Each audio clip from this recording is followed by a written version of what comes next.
Hey guys, Professor Bill, Comic Book University, an all-new Guardians of the Galaxy issue number 6. Now this is the issue. This right here is the one that makes you say, damn, I wish I was collecting this from the beginning like Professor Bill was, but that's alright. I'm still here to guide you in the right way, because guess what happens here?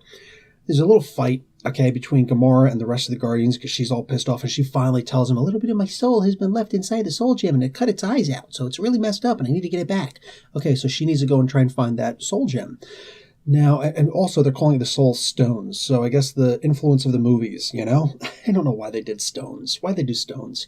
Okay, that aside, what happens here now is that all of a sudden the Raptors attack, okay? If you don't know the Raptors, that's basically a story that happened where Darkhawk is not the one and only Darkhawk. There are actually 9 of them total. And they go and they attack the ship because the Milano is apparently where the Raptors is where the Milano originally came from. It was one of their ships. So that's actually pretty cool. We never had an origin for the frickin' ship before. I like that. I do. So they come in, they attack, and there's a hold in the back that they didn't know about where there's this body inside of a spacesuit. It's like, dude, what the frig? Well, they go and they pull it out, and a lot of them wind up getting destroyed because the Guardians are badass like that.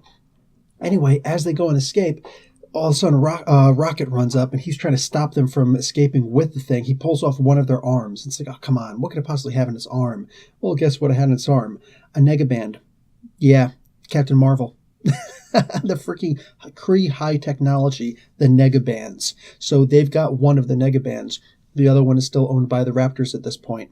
Now, Rocket actually gets cut by the one of their slicers. I can't remember that little claw, just the claw arm.